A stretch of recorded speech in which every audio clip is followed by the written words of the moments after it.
नमस्कार, हमारे जाला द बोनस में आपका बहुत बहुत स्वागत है। मैं हूं आपके साथ अभिषेक गुप्ता और आप देखना शुरू कर चुके हैं अपना फेवरेट शो क्रिप्टो काउंटर। क्या कुछ हुआ है आज पूरे बाजार में क्रिप्टो के, चलिए फटाफट जानते हैं आज के इस शो में।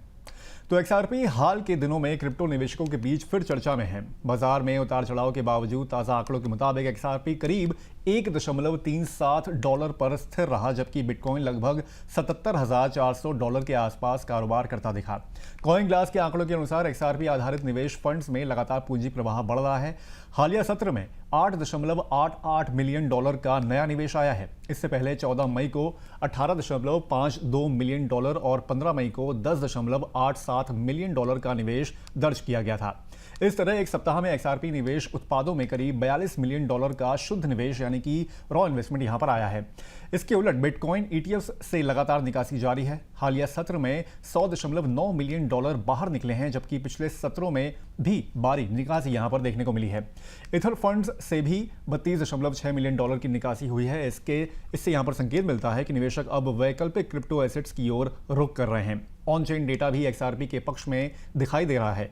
ब्लॉकचेन एनालिटिक्स फर्म सेंटीमेंट के मुताबिक पिछले 24 घंटे में एक्सआरपी नेटवर्क पर करीब 4,300 नए वॉलेट बने, जो इस साल का चौथा सबसे बड़ा दैनिक उछाल है।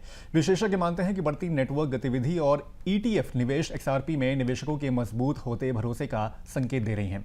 वहीं crypto currency based prediction market platform Polymarket से जुड़े संभावित साइबर सुरक्षा उल्लंघन ने क्रिप्टो समुदाय की चिंता बढ़ा दी है। ब्लॉकचेन एक्सप्लोरर ZachXBT के अनुसार प्लेटफॉर्म से जुड़े 2 स्मार्ट कॉन्ट्रैक्ट्स से $5.2 लाख से ज्यादा की राशि निकाली गई है। यह संदिग्ध गतिविधि पॉलीगॉन नेटवर्क पर देखी गई है। मामला सामने आने के बाद पॉली मार्केट ने सोशल मीडिया प्लेटफॉर्म एक्स पर कहा है कि कंपनी इस घटना की जांच कर रही है।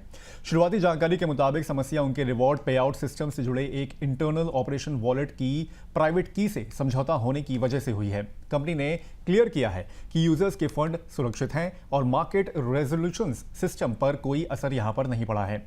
पॉलीगॉन लैब्स के सीटीओ मुदित गुप्ता ने भी कहा है कि पॉली मार्केट के कॉन्ट्रैक्ट सेफ हैं, यूजर्स के फंड सुरक्षित हैं। ऐसा लगता है कि उनका मार्केट इनिशियलाइजर सिस्टम समझौता हुआ है। यूजर्स या कॉन्ट्रैक्ट्स पर इसका कोई प्रभाव नहीं पड़ा है। हालांकि पॉलीमार्केट के मुख्य एक्स अकाउंट से अब तक विस्तृत आधिकारिक बयान यहां पर जारी नहीं किया गया है। यह घटना ऐसे समय में सामने आई है जब डिसेंट्रलाइज्ड फाइनेंस यानी कि डीफाई प्लेटफॉर्म्स की सुरक्षा और ट्रांसपेरेंसी को लेकर पहले से ही कई सारी कड़ी निगरानी यहां पर चल रही है। हाल के महीनों में कई डीफाई प्रोजेक्ट्स साइबर हमलों और प्राइवेट की कॉम्प्रोमाइज का सामना कर चुके हैं।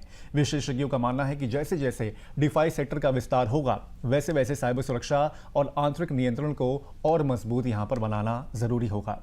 वहीं Trump media and technology group यानी कि TMGT ने लगभग $20.5 करोड़ मूल्य के 2,650 बिटकॉइन को Crypto.com में ट्रांसफर किया है। इस बड़े ट्रांसफर के बाद बाजार में यह चर्चा तेज हो गई है कि कंपनी अपने बिटकॉइन होल्डिंग्स का कुछ हिस्सा बेच सकती है।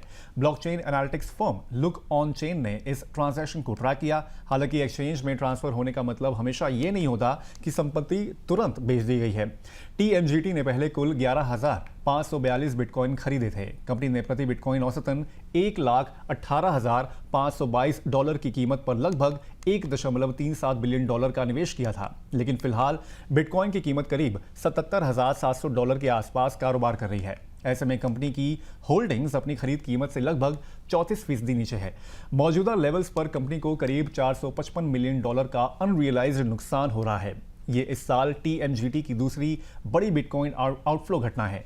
4 महीने पहले कंपनी ने 2,000 बिटकॉइन ट्रांसफर किए थे, जिनकी कीमत उस समय लगभग $175 मिलियन थी। उस समय प्रति बिटकॉइन कीमत करीब $87,378 थी। कंपनी की Q1I रिपोर्ट के अनुसार उस ट्रांसफर के बाद उसकी आधिकारिक बिटकॉइन होल्डिंग घटकर 9,542 बिटकॉइन रह गई थी। अब नए 2,650 बिटकॉइन ट्रांसफर के बाद कंपनी के पास लगभग 6,889 बिटकॉइन बचे हैं। इस महीने की शुरुआत में TMGT ने $406 मिलियन का शुद्ध घाटा यहां पर दर्ज किया था। इसमें से लगभग $368.7 मिलियन का नुकसान डिजिटल एसेट्स और इक्विटी सिक्योरिटीज के मूल्य में गिरावट की वजह से हुआ था। एक्सपर्ट्स का मानना है कि क्रिप्टो बाजार में कमजोरी ने कंपनी की बैलेंस शीट पर बड़ा दबाव यहां पर डाला है। बिटकॉइन के अलावा TMGT के पास 756 मिलियन क्रोनोस यानी कि CRO टोकन भी यहां पर हैं, जिनकी मौजूदा कीमत लगभग $2.64 मिलियन बताई जा रही है। ये कंपनी की व्यापक ट्रेजरी रणनीति का हिस्सा है। अब आगे क्या होगा ये भी समझ लेते हैं। अब निवेशकों की नजर अगली ऑन चेन सेटलमेंट विंडो पर रहेगी। इससे ये स्पष्ट होगा कि हालिया ट्रांसफर केवल फंड मैनेजमेंट के लिए था या फिर कंपनी वास्तव में अपने बिटकॉइन बेचने की तैयारी कर रही है। तो आज के क्रिप्टो काउंटर में बस इतना ही। ये शो कैसा लगा हमें कमेंट करके आप जरूर बताएं। बाकी अब होगी आपसे सोमवार को मुलाकात, तब तक के लिए मुझे दीजिए इजाजत। नमस्कार।